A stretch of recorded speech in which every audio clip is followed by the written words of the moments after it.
Sounds like mic trouble. Hello?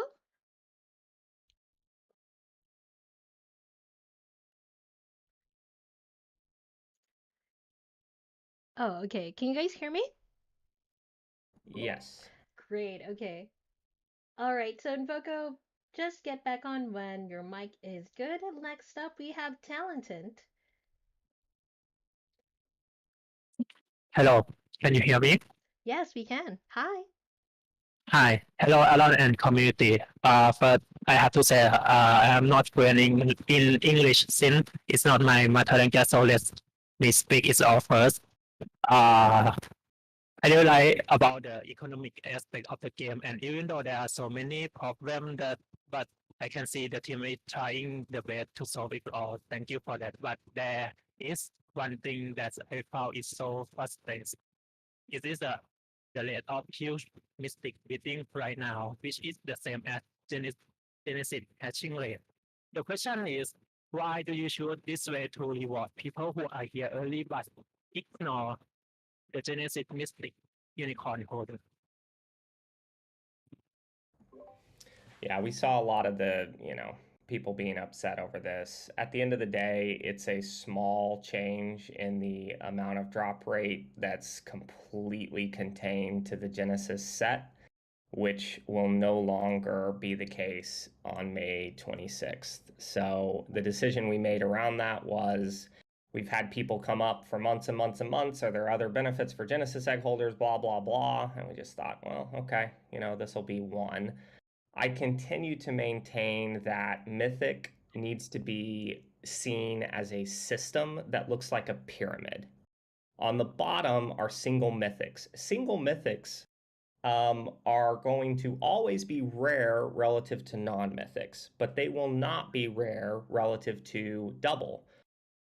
Double will not be rare relative to triple. Triple to quad to epic to legendary, right? I'd be freaking out too, and I would say there's a problem if we were actually seeing the high tier mythics being born, right? And so again, I think we've done a damn good job of rewarding early holders time and time again across a number of fronts. And in this fashion, you're kind of getting rewarded again, and everybody's all upset about it. And so, you have to take the decisions that we're making, the explanations, and decide for yourself if this is, a decision that you would support or not.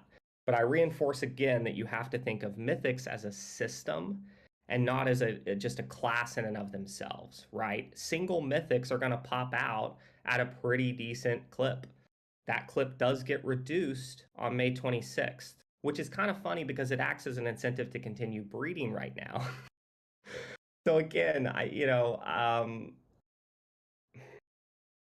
doubles, we've seen just a few more triples. We don't even have a triple per class yet. We've not, of course, seen a quad. We've not seen an epic. We've not seen a legendary. Those are the high rarity things that the collectors in the audience need to be grinding towards. And I've said this time and time again that we will create scenarios and situations and systems that disincentivize the idea that you can just sit on an asset, passively hold it, and expect it to go up in value. The value in having a mythic now is a higher chance of more mythics. Having more mythics gives you a higher gene pool to go after the higher tier mythics. And it's again why we have a 6-tier system for mythics. So I understand the complaints and the idea that we did not communicate this appropriately, and I will own that piece. That should have been communicated appropriately. Um, but I do not believe it is as big a deal as people are making it out to be, especially when you look at a long-term time horizon. So, yes, there is a slightly higher chance of getting a mythic right now. And for everyone here, maybe continue breeding and take advantage of that up to May 26th because it goes away and it will never, ever return. Um, so again, I'm sure that pisses some people off, but that's just the raw take and the decisions that we made, and you guys have to make up your mind as to whether you support those decisions or not. And that's the beauty of the space. The door is always open both ways to enter and exit our economy. And anyone truly upset by this, I really hope to win you back over the coming years as we continue to build. Thank you for the question. I mean, we obviously saw a lot of this over the weekend, and I want to reinforce that the community should be doing exactly what they're doing. I appreciate that everyone was like, is this a problem, right? And us coming back and saying, no, this is not an error in the RNG. Again, we need the community always watching everything, right? In case there are actual problems and issues. Do you have a follow-up question? Will we ever have the function to see the gene that the unicorn have? Yes, you will. That is a part of so last AMA I mentioned that we're doing a UI and UX refactor with a external party called UX is Fine. They've done a really great work across the games industry for a lot of big titles. There is a design that does surface genes inside of the game so that you can make better decisions around that front. And we're going to be trying to tie that in with that refactor. So yes, we do plan to surface that information. I think it's pretty important long term for people to make the right decisions. The question, since the evolution come at 26, but the season of love first phase will end at the end of May. Will you extend the periods of the first phase?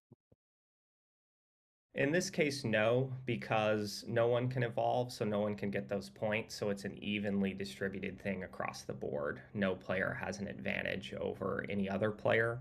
And the evolution bonus portion of the season of breeding is not, currently active. And by the time that phase of that leaderboard goes live, evolution will have been working for many weeks at that point. And everybody's been able to earn the same amount of points, right? It's not like anyone could evolve and get points. And so, again, there won't be any changes to the season of breeding leaderboards or the timing on it. Okay. So back to the first question that I asked. So you really confirm that the value of Mystic Pass Genesis Mystic Unicorn is not do not have so much more value that's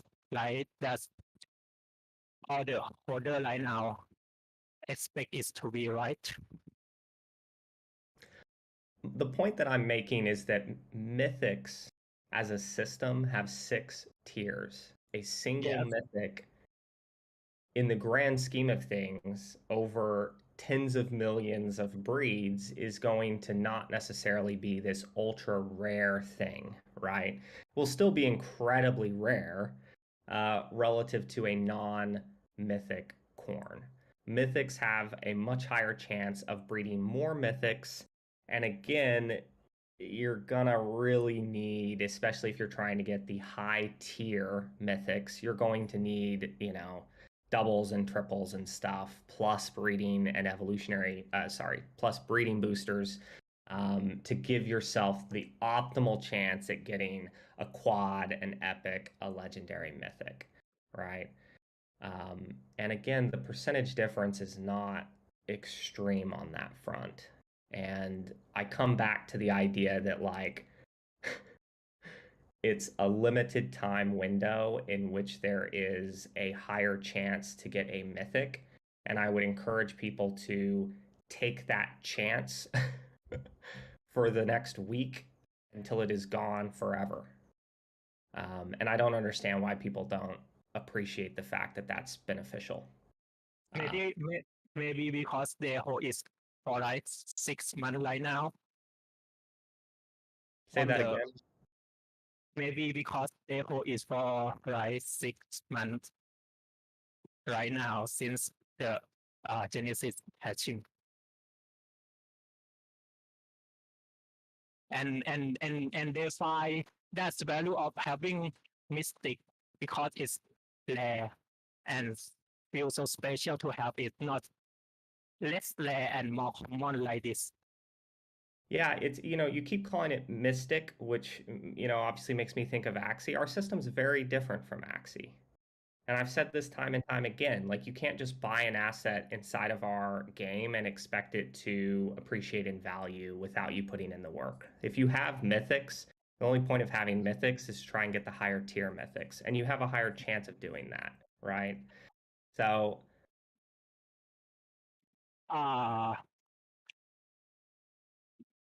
I think according to the past AMA, you always say that mystic are rare. they are rare. How many triple so many mythics are there? How many triple mythics exist? I think it's now 5, right? But not no. But right now, I just realized you which the way you say mystic area, you really mean double, triple, quad mystic right now, not single mystic. Yes. That's the point I keep trying to reinforce to people. And we've been clear about that system, right? And, it's been in the white paper. And so someone who's sitting on a single and is upset that there's now more single mythics, you still have a better chance of the average versus the average player of getting to a double, of getting to a triple, of getting to a quad, an epic, and a legendary. That is the system. It was built so that collectors have to grind to get a better collection over time. Anyone that thought, and that's I keep hammering on that because if you think about mythics and you think just generically about mythics, you're not thinking about it the right way, the way we think about it as the game developer, which is that it is a 6-tier system, right? And obviously the lower tiers will, have more than the higher tiers, which of course is absolutely working out in the RNG as we can see. Yeah. Next question. You mentioned booster. Beating beating booster. So in what can I say? About base mystic. Do you mean that this booster only affect on mystic part or affect all parts of parent unicorns? Do you understand my questions? I'm not sure I do. I mean, an epic and a legendary is a 5-part and a 6-part, if that's what you're asking. Mythic. No. I mean that the beating booster is it only affect the mystic parts or is affect all of the parts of unicorn that Oh, in all the parts. But if you have a mythic and you're really trying to roll another mythic, it is going to give you a higher chance of that if you utilize breeding booster. But a breeding booster will enhance stats and stuff across the board, right? So if you're really looking to optimize stats, you're going to absolutely want to leverage those breeding boosters. And then if you're really looking to optimize the chance of a mythic, you're going to have to use those breeding boosters. Of course, it's all RNG, and we take a pull from Chainlink. So I'm going to say that somebody's going to be frustrated they don't get it. That's just the reality of the role. But if you have mythics and you're using the breeding boosters, that will enhance your ability to get more mythics. And that is the point of the system, is to force people with those to go through the process of trying to get higher and higher tier mythics over time versus just, hey, you have something special and it's special infinitely forever. Okay, I have no more questions. Thank you, Aron. Yeah, thank you for coming up. I appreciate you asking the questions. And yeah, I'm sure a lot of people had those same questions. So hopefully we got those answered. Cool. All right, thank you so much, Talent. So we have 5 people on the line. I will be cutting off the line right now. We're just going to finish off with these 5 people if Aaron has enough time, and then we should be good with the AMA. Next up, we have Desi Hodler.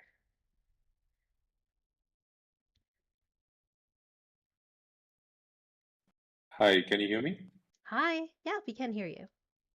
Okay, great. Thank you so much for bringing up. Thanks, Aaron, and I just want to congratulate the team.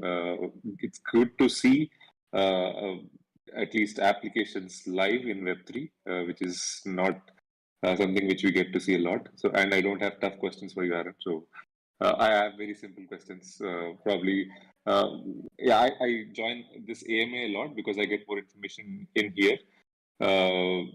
The Discord, sometimes I feel I need to keep asking multiple times to get some answers. So great AMS which you have every week. So keep going with that.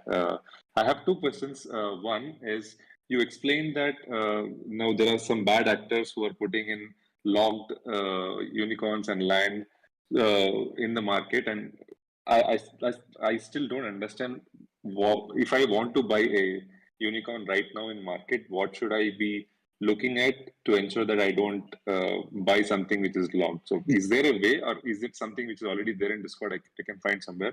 Yeah, That's my first question.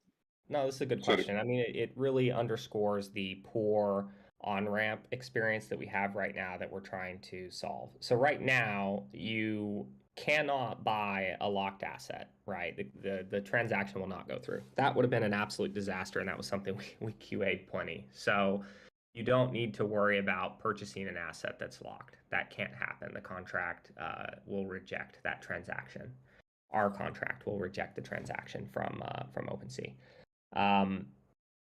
To find an asset, you have to basically go through trial and error. And the reality is, I would look at activity, I would look at recent sells, and that will give you an idea of the actual floor price on the assets that you're looking for. And then I would go through the buy now list and basically skip anything that's below that because it's likely a malicious actor.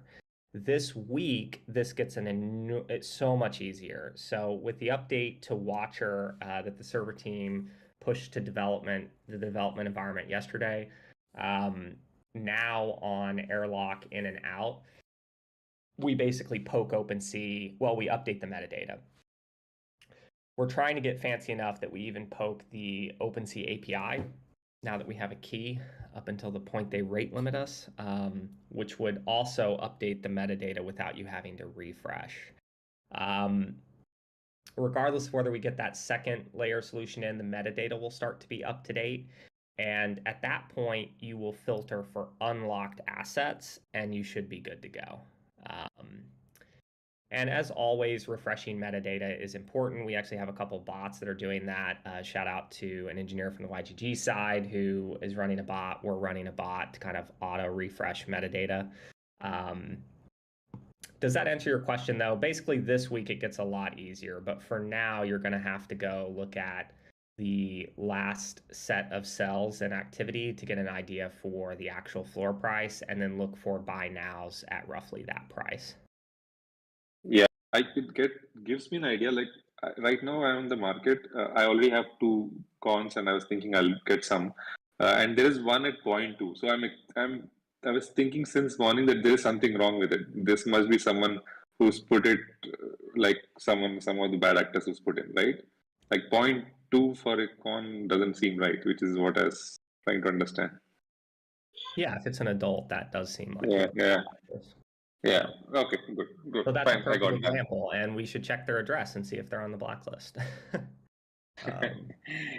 But yeah, I mean, it's a mess. I don't want to come off flippant here. It is a mess, and I think the changes this week to Watcher to make these updates as airlock in and out occurs. We're also going to retroactively push metadata, so those who have already done it, that metadata will get updated, and then the message to anyone coming in struggling to buy or sell or buy is to just say, hey, filter for unlocked assets. And that should vastly enhance the OpenSea kind of like first time buy experience until we figure out a path forward that's acceptable to the community on the custom marketplace side. Okay. The next question which I have is the loot boxes which we have got.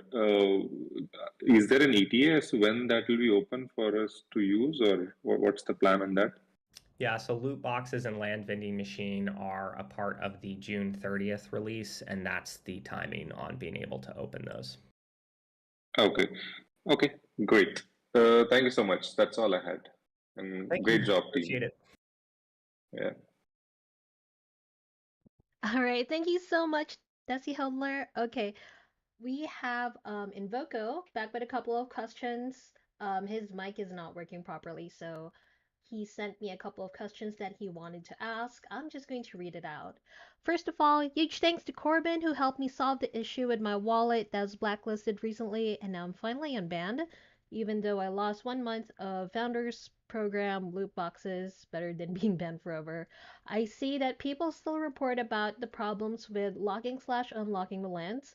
Also, there is an issue that farming plots bonuses are not transferred together with land. I know we all want the Pioneer program to start as soon as possible, but with a lot of recent requests to review the blacklisted users again and to solve issues that I mentioned, do you still want to start the Pioneer program in less than 10 hours? Maybe it would be better to hold on to deal with those major concerns. Before Aaron answers, the CS team and the TM team will be taking care of tickets before the Pioneer program starts, so I hope that gives you some context. That's the first question. Yeah, I mean, we made the decision to move forward with the Pioneer program based on Zendesk tickets. We have very few, like less than 15, that are related to lingering land issues. If you have one and you're complaining about it in Discord and not filing a ticket, please file a ticket.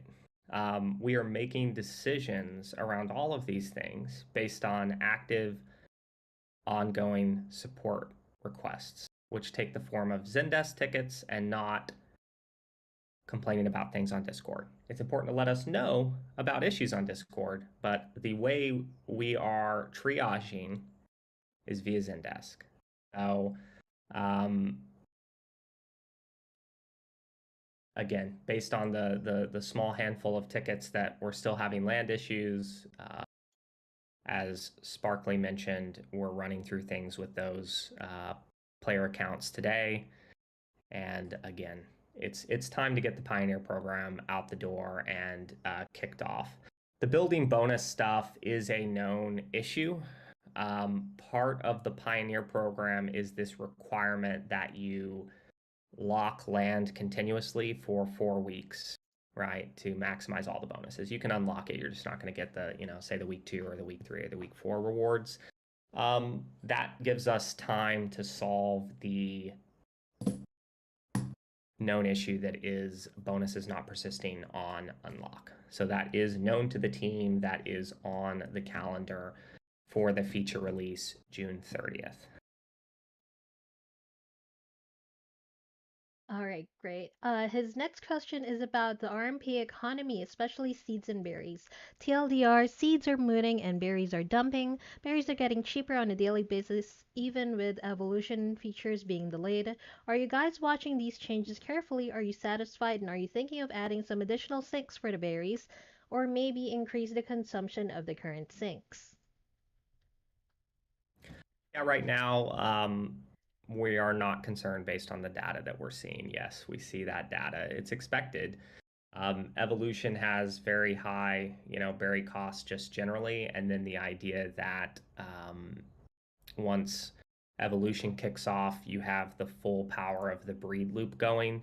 And if we're sinking over 2 million unum a day right now, imagine what's going to happen when we really take the lid off. The berry stuff, I mean, this is the beauty of the RMP marketplace, right?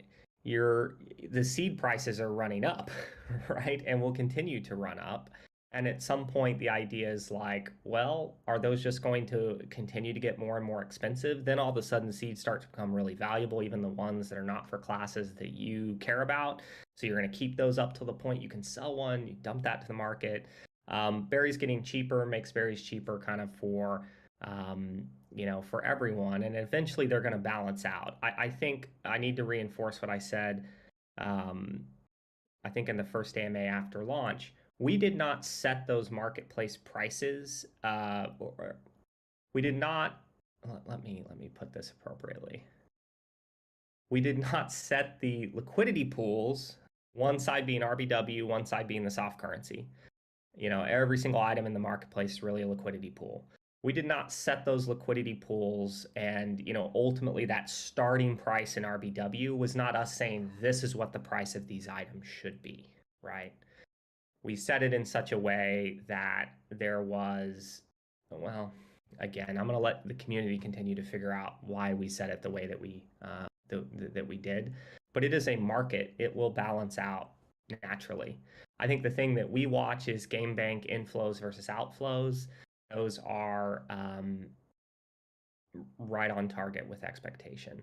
All of that said, if we feel it becomes a problem, we will absolutely look at upping the berry sinks. I think right now we're just not concerned with the data that we currently see on that front.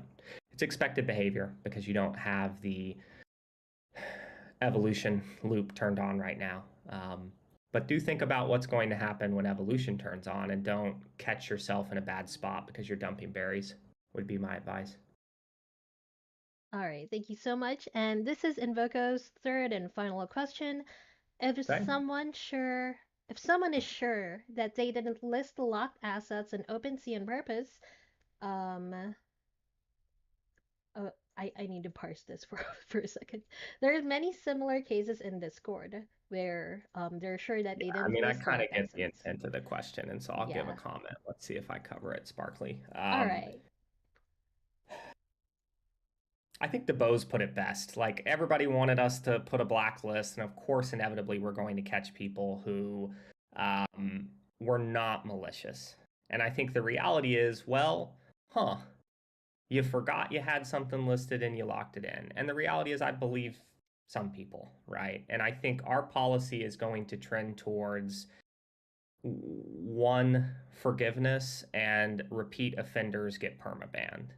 And I think, to Rubik's kind of questions earlier, like, there's escalating ways in which we can ban things. I don't think it's appropriate to like lock people's NFT assets or like turn them off. I think that's very anti the space, even though with God mode on the smart contract, we could do things like that. I would prefer banning from, the game, banning from the reward programs. We could even begin to blacklist if we see that these individuals are staking RBW in those things. But I would want to actually run those things probably through governance, quite frankly. If we're going to get like super crazy about bans, I think right now removing people from reward programs and stuff is good. The reality is, if you're like, oh my God, I didn't get my rewards, at the very least, we force you to unlist an asset, right? Even if it wasn't malicious, it's kind of a gut check of like, hey, here's a reminder. And I would hope it signals a message to the entire community to pay a little bit of attention to this stuff. And I would also, tell the community, like, actions have consequences. Y'all guys really wanted this. And in this case, we caught a few non-malicious actors in the first net. I'd like to think we've done a really good job of treating people fairly and stuff. And I joked about the appeals court, but I actually really like that idea. Like, let's get a console of like 13 players that run the appeals process or something. And we also need to be watching because especially a lot of these guys that are just using bots to move things around, it's going to be harder for us to catch. So in instances where the community finds something that we haven't caught, put it on the list. We'll evaluate it.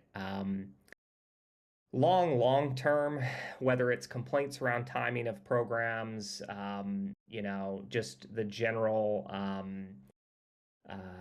live operations hassle of kind of running reward claims and stuff, I think over the next 3 months, we're going to trend more and more and more towards the leaderboards in game, rewards in game, and less stuff that is off chain, that isn't things like badges and stuff like that. It's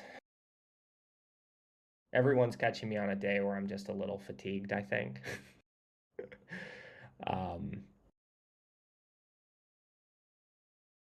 And we're always trying to make the best decision possible while understanding that roughly 50% of people are always going to be frustrated, right? So it's a tough spot to be in.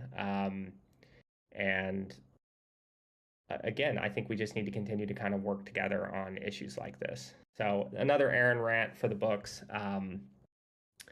Back to the original question, like, if you were wrongfully put into the blacklist category, you need to file a ticket explaining why. And again, I think we're going to tend to forgive once and repeat offenders get the permaban hammer. And I'm open to changing that policy if the community would like to put an official one forward. Okay. I realize I'm just talking to you, Sparkly, but at this point we're way off the rails. Yeah. All I've got right. time till 9:30 too, so we can keep this rolling if there's more questions. Oh, okay, that's amazing. So the community is very concerned. We have a few hashtags popping up. Let's have there's hashtag give Aaron a vacation. There's hashtag where is he staying so we can track him down for updates.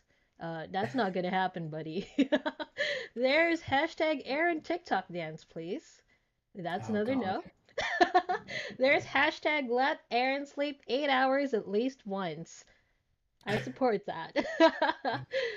But yes, the community is very supportive of this. We have 3 more people. Next up, let's have Oz. Oz Ubu.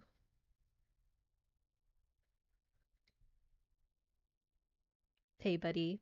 You there? Hey guys, good evening. Hey, good Yeah. evening. So I just wanted to ask about the loot boxes for Founders Reward program. As said on the community updates, we will receive monthly loot boxes, one of each rarity and one DVD loot box. That the rarity rotates each month. Was that changed? Because some of us thought that we'll receive one of those original loot boxes, but to receive a new loot box that is the land loot box. What's the difference between the original loot box and this new one? The land loot box is more specialized to land upgrade materials and seeds and things like that. So my understanding of that program is that that is the whatever the mystery box is for this first month. Um, Another one. Will there Okay. be any compensations for the ones that were stuck on the breeding finding privacy? We are doing a series of badges, which should go live later this week. Those badges cover I survived the launch of crypto unicorns, which just about everybody that locked in assets and participated in the last couple of weeks will get. And then we have 3 tiers of badges for very specifically the nursery issues based on the severity of the issue, because there were people who were able to get their corns out and utilize them. There were people who were completely blocked for a long time. It's just awful. So those 3 tiers are an effort to kind of obviously call out who had way more of a problem than others. Those badges will go out. Those badges will have claim to some rewards. It's our best effort as a thank you to the community for helping work through the issues that we experienced. And again, that plan is to go live with that this week. And everybody gets to keep a nice badge that basically lets us know you've been here since day one of game launch. All right, sounds great. Oz mysteriously disappeared, but he's back now. But you have to say. Oh, okay, that's it. Thank you guys. Thanks, damn it. Oz. Sheesh. Ooh. All right, thank you so much. Next up, we have TB. Hi, TB. If you're speaking, we can't hear you right now.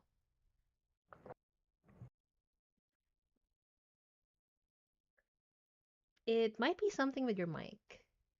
Okay, I'll be moving you to the audience while you figure that out, and then just come back in when you're ready. Next up, we have Urinal Bowl. Hey. Hi. Yeah, we can hear you. Good evening. So I have some questions regarding. Firstly, can there be multiple instances of a pool? For example, 3 unicorns. You have 3 unicorns. Can there be 3 unicorn poops at the same time?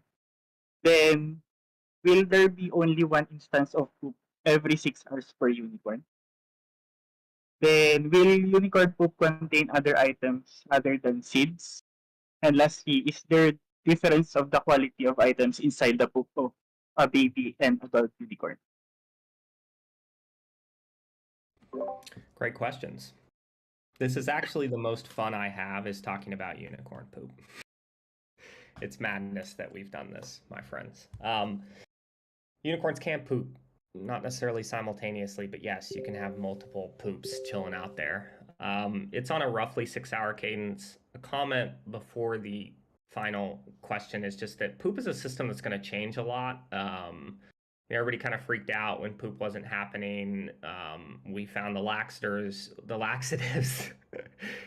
and we got poop running again. It's a system that we will change a bunch. I see this tendency, and I totally get it, particularly around the building systems and stuff, where everybody's like, I just want to know the exact answer to maximize my efficiency. And something we've been talking a lot about internally is the idea that like listen, we're the game masters, and sometimes we're going to do stuff that specifically changes things to surprise the community and shift systems. And the more we can do that, like fictionally, the better. And some days you might show up and there's a ton of poop. Some days unicorns are not pooping, right? I mean, it's a system that is kind of designed to shift. The cadence now is roughly every 6 hours. And I've been encouraging the CM team and the design team to stop necessarily answering every single question that is asked around design so that people can kind of figure it out, right? We're almost like ruining the moment where y'all figure it out because you're like, I'm just going to sit here one day with it open and have my timer running, right? And a few of you doing that would have known what 6 hours is. And so, again, always come up and ask me any question that you want, but I am making the point that like there's some magic and some mystery here that we're going to inject because we are trying to build something that is genuinely fun, that surprises you, that gives you moments of joy, where there's emotional resonance around an IP, et cetera, et cetera, et cetera. And so I've got the spreadsheet. I'm trying to absolutely maximize my efficiency. Occasionally is going to get a wrench thrown in it. And the people who are like, ooh, I can shift my strategy to this are having fun. They're enjoying it. They're keeping going. Anyone who's going to get upset by those changes down the road, I'm notifying you now that there will be. And that leads me to your final question, which is like the items that you find in poop. Absolutely, there will be more stuff coming out of poop over time that will vary in item value, if you will. And that will play into how we add to that system.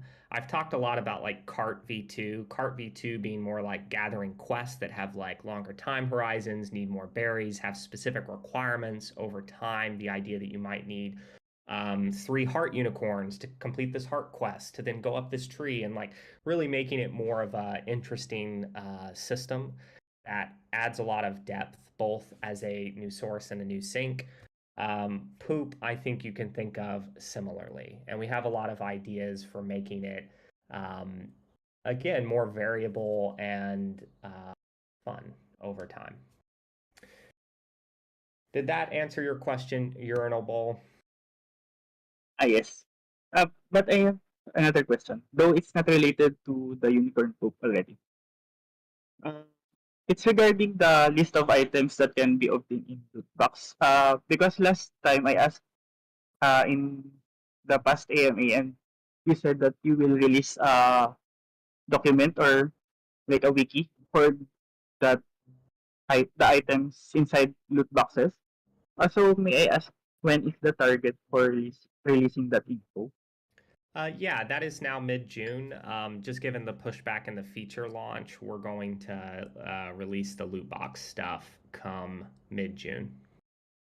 That one's weird because, I get the question. I think most people are probably immediately going to then evaluate the floor of the loot boxes and things. And so that one's a little weird. The reward tables are going to be very wide. So it's going to be, I think, hard to price those out. And that's the whole kind of point of a loot box. And then I think we have some surprise systems in there that will be fun for for people relative to loot boxes. If you're being given free stuff, my recommendation right now is you probably hold on to it, versus selling it.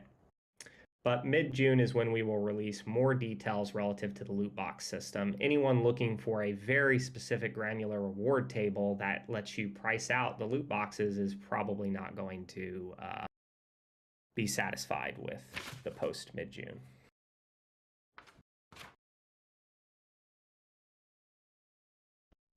That's all for my question. Thank you. Cool. Thank you. All right. Thank you so much, Unicorn. Oh, sorry. Thank you so much, Urinal Bowl. All right. I just want to add any deeper information about unicorn poop is sacred. The AMAs are all you're gonna get in terms of unicorn poop information. So respect the uniturds, people. You can't just go ferreting around mod support to ask for unicorn poop information. This is strictly not allowed. All right. Next up, we have TB. Hey, can we hear me? Yeah, Yes. I can hear you now. Hi. Yeah, first I would like to thank the dev for the huge amount of fix that has been done last week. My first question is, can we still breed unicorn when the evolution begins on the 26th of May? Yeah, absolutely. All we'll be doing on the 26th is pushing a new client update, which when you navigate after that client update, when you navigate to the nursery, you will see the Evolve tab next to the Breed tab. And so you'll obviously be able to continue to breed and hatch, and then click Evolve, slot in an adult, add an evolutionary booster if you would like, and go ahead and do that Evolve. Okay. I think you replied to my second question, which was about the issue about nursery. Yeah, it was like about if it was possible to add a bit more priority to the then desk of people who can't play the game because they are stuck. So yeah, currently my whole game is stuck and feel a bit frustrated to see people advancing.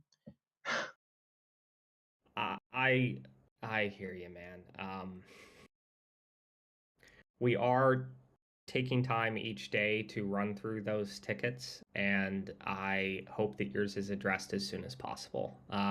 This is the shittiest part of the job, in my opinion, which is where we have to make these decisions around trying to solve issues that will fix a majority of people. One thing that I would say, if you haven't done already within your ticket, it's actually really helpful if we not only have the land ID of the of where the nursery is at that is affected, but a screenshot of the farm, of the overall land plot, so that we can see the other buildings. Because what's happening here is, for some reason, you have an edge case that wasn't caught in the batch fix command, and we need to figure out what is different about your layout or the number of buildings that you have or the land level or something. So people who update tickets as well, we see those updates, and again, the more information that you can provide, the more helpful that's going to be.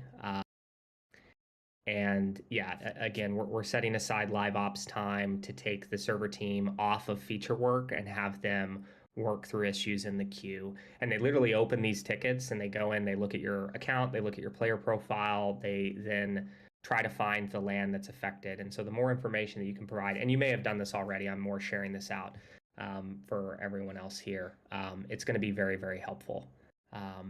And so we are working as quickly as we can to get those resolved. And I apologize that you're one of the people experiencing an issue still. Okay, that's it. Thank you. Thank you, TB. All right, thank you so much, TB. Thanks for giving us a chance to make the gameplay experience better for you. Next up, we have L, our last person. Hey, buddy, you're on mute. Ooh, everybody, how's it going? Ooh. Woo. Can you guys hear me? Yep. We can. All right, cool. Quick question. What is the criteria for a draft proposal to be considered for a live vote?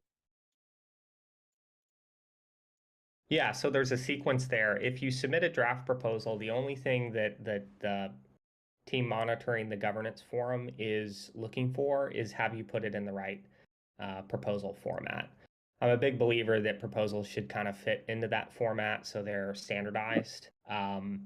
If it's a case where you're putting forward a proposal that you may not have all the information on, in particular the cost section, if it's a proposal that requires effort from the Laguna team or it's like a shift in feature roadmap or something, at that point we would reach out and give you basically help you fill in that piece, right? Assuming it doesn't need that, all you really have to do is fit it into the proposal format. Then it is accepted and live on the draft proposals section. Right now, the criteria from draft to snapshot is effectively controlled by me. And that's why in the governance phase 1 blog post, I discussed the idea of a governance council. I'm actively working on that draft proposal, which will go live to establish a governance council, which will be predominantly made up of nominated community members. Once that is approved and we've run our election, the governance council becomes the gate between a draft proposal and a snapshot vote. Okay, great. Thank you for answering that. And then one last question. Later on down the line, would you be open to doing a AMA in Espanol? If there's a translator, 100%. I got you there. I figured. Yeah, I would love to do that. Awesome. Thanks for everything to Aaron and the whole team. Appreciate it, guys. Yeah, thank you, Al. Thank you so much, Al. All right, so that marks the end of our AMA number 3. I just want to run an ad really quickly. Can you tell lies from the truth, Unicorn Fam? Join the lie detector event and show us what you've got. Check the lie detector channel to participate. Take note that only those with a community corn role can participate in Discord community events. That's what I've got. All right, do you have any closing remarks, Aaron? Huge shout out to the team who just continues to crush it and work very hard. So I'm incredibly proud of how everyone has stuck it through an enormously challenging couple of weeks. I think Monday post the fix to the majority of land unlock building placement issues, we kind of got our first breath from launch, and this week has been much needed kind of postmortems and planning. And so thank you to everyone across the team, of course, the CM team, our mods, who's continued to, move forward despite a challenging environment. Obviously, I extend that thank you and deepest appreciation to the community for putting up with it. It hasn't been ideal, but I think we have shown enormous improvement in 2 weeks, and will continue to show that improvement with the quality of life update, light update next week. Tomorrow on Thursday, evolution next Thursday, and then of course, obviously running up to our first major feature release June 30th. Taking a step back, I just want to acknowledge we are the top project on Polygon the last 30 days by a significant margin, especially when you add up our 3 storefronts into one. That's incredibly awesome. We're number 3 all time on Polygon behind Zed and My Crypto Heroes. We're biting at the heels of My Crypto Heroes, and then at that point we only have one more horse to kill to be the top project on, I think the dominant gaming ecosystem chain in the market. And I just kind of looked up yesterday. I'm pretty sure we hit the number 110 NFT projects of all time across all chains in terms of secondary volume. Again, when you count all 3 of our storefronts, which you should. So despite the speed bumps, I think we're crushing it as a community and as a team, and I'm really fucking pumped for the next few months all the way through the end of the year. So excited to circulate more info in the coming weeks on the roadmap. We can start discussing that in AMAs. A lot of important draft proposals coming forward, including the Governance Council.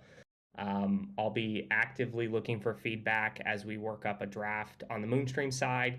And again, at the end of the day, we may decide collectively that the OpenSea metadata updates that we're pushing this week have resolved most of the issues, and we simply want to take more time. Again, I'm never going to force something through that doesn't seem to be something that the community wants. I would ask that people, to a certain extent, extend trust when we're championing something. But again, you should question it. You should pick it apart. I don't ever want to come off like I'm bothered by that kind of stuff. So we always appreciate the feedback on that front. Thanks, everyone. I really appreciate it. I'll see everyone next week, regularly scheduled Thursday AMA. All right. Thank you so much again, Aaron. We'll post a recording of this AMA on our socials if you would like to give it a real listen. Don't forget to share this with your friends and fellow Unicorn fam who couldn't make it. If you have more burning questions, feel free to reach out on our support channels, Mod Support, and Ask the Devs. This has been Sparkly Unicorn with co-host Fluffy Unicorn. Good morning, good night, and see you in game, Unicorn fam. Ooh, ooh.